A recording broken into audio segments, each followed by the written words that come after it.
I've been playing a lot of Valorant lately. It's almost like the only game I've been playing for the past few months and I'm still horrible at it. I've been so hooked on it I got distracted from making new videos. I haven't been playing a lot of VR games either because the only game I play is Valorant.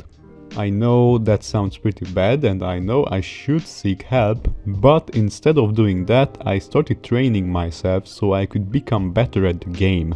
So I downloaded Aimlab, made an account and started doing all the aim practices. I was so horrible I gave up on training myself and I just kept playing with no aim whatsoever. After getting yelled at by my teammates for the 12th time a day, I decided to give Aimlab another try. So I opened up the Steam store, went to the page of Aimlab and something caught my eye. It was another version of Aimlab developed by the creators of the original one. The game's name was Aimlab VR. The moment I saw it in the Steam store, I downloaded it onto my PC so I could start recording footage. I knew that I could make an amazing video about it, but before we begin reviewing the VR version of the game, let's take a quick look at how the flat screen version of Aimlab functions. I'm going to compare both versions in terms of practice modes, community content and all that jazz. Let's not keep anybody waiting and let's just jump into it. Now, it is very clearly stated when you're opening up the flat screen version of Aimlab that it's still in very early access. Which means that you could run into bugs and some parts of the game might look unfinished. Aimlab does get updates and new features regularly, so I must say the devs are doing an amazing job. But that did raise the question about the state of Aimlab VR. If the flat screen version is in early access, how playable is the VR release? We'll find out. When you open the game for the first time, it will give you the choice to register an account, log in if you already have one, or it also lets you train without an account, which is really nice. After logging in, you'll be greeted by a homepage accompanied by some intense training music. It's a nice user interface and it's pretty hard to get confused by navigating through it in my opinion. Due to the fact that this game is supposed to be good for a lot of competitive games, of course they give you a lot of settings to tinker around with, so you can make Aimlab feel like the game you're trying to get better at. Now I'm gonna talk about the main part of Aimlab itself. The training. There are a lot of training tasks you can choose from, for example, grid shot, spider shot, motion shot, switch track, spear track and many others.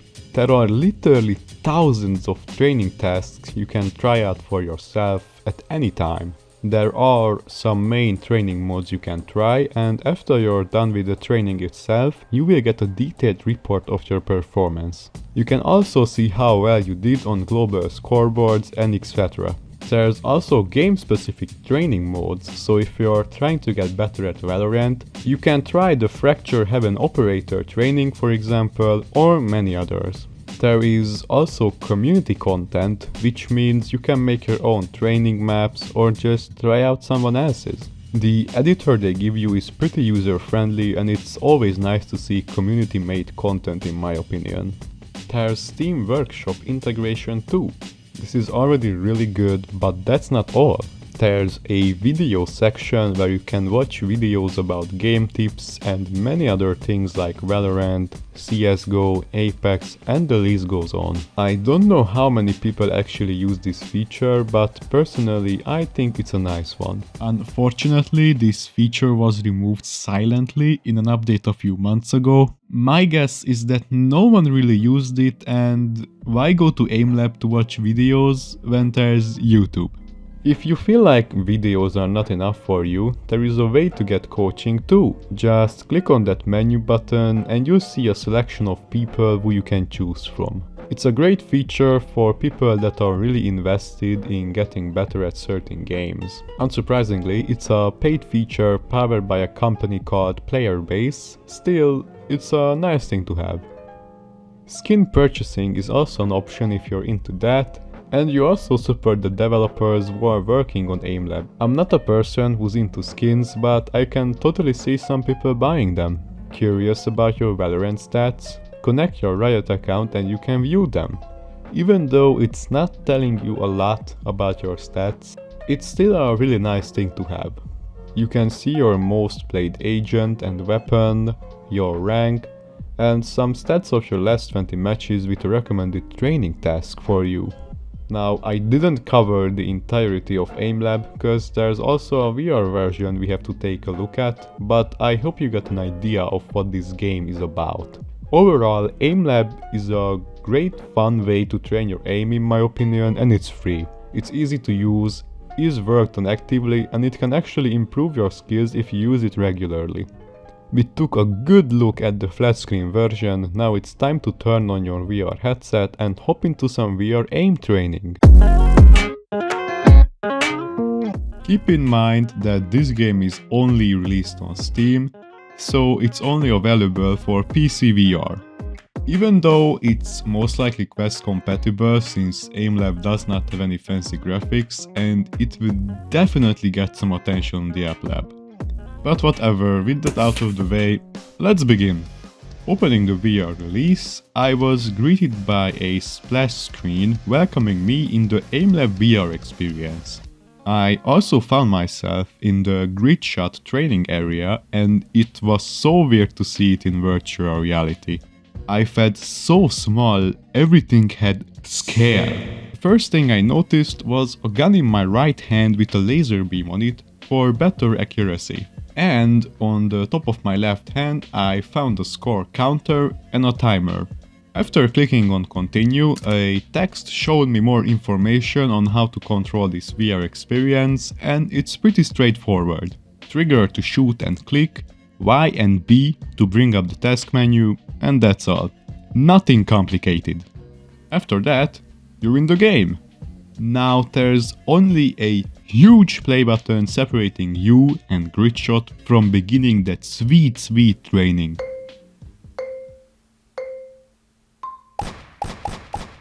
Now, VR Gridshot feels a bit different compared to the flat screen experience. You need to aim with your hand, then pull the trigger. Truly a life-changing experience in my opinion. Something felt off though. It was too easy. I found myself struggling in the flat screen version, and here I was godlike.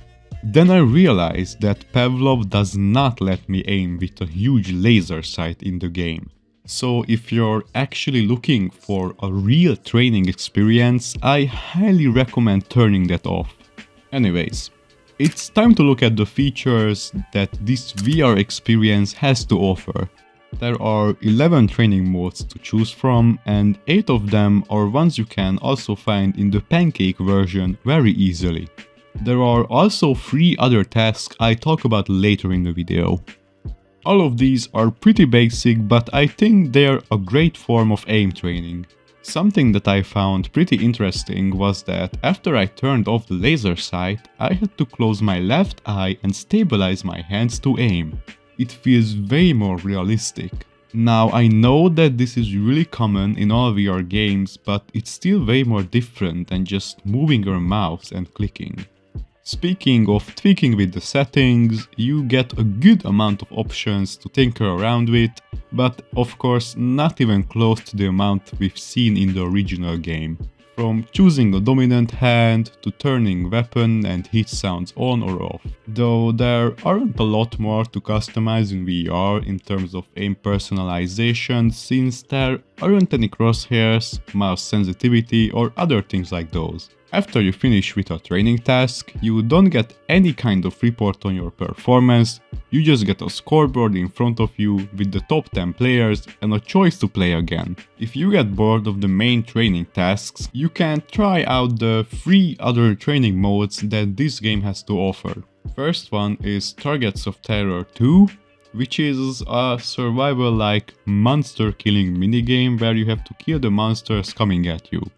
It's set in some kind of a mansion, and I must admit it is a fun game mode.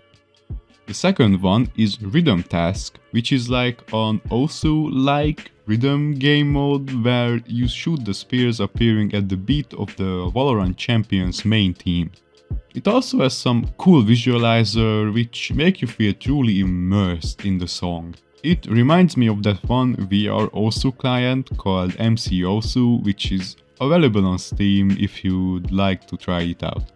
The third and the final alternative training mode or something is called Aqua Tile Frenzy, where you shoot squares that appear in front of you.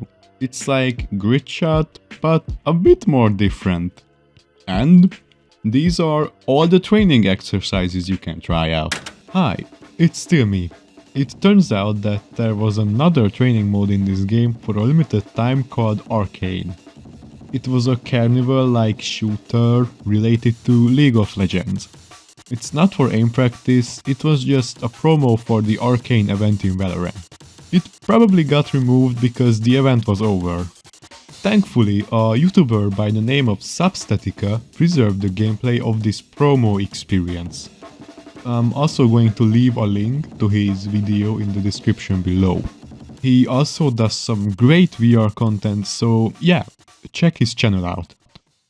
You can also find these in the main version of the game, so basically these are just VR ports, which is not really surprising. And I would love to talk more about this game, but there's nothing more to it. Basically, you can only do the main part of Aimlab, the training, the most essential part of it all. But this game was never updated at all, so I'm not really surprised about the lack of features. As I mentioned previously in the video, Aimlab is still in very early access, so Aimlab VR is even more unfinished than the main version of the game, since not a lot of people are actually training for VR competitive games. Though in the coming years we might see an increase in those types of games because the long-awaited Rare VR has just been released. And the developer said that it's an FPS focused on the competitive side of things, so we'll see what the future will bring. Personally, I think that this VR port is good for basic training. Even though it's obvious that it was just some kind of side project of the Aimlab's team, I can see real use cases for this VR release. The professional VR esports scene is getting more and more popular as virtual reality is also growing at a fast rate. It might lack a lot of the features that the main game has, but that's totally fine.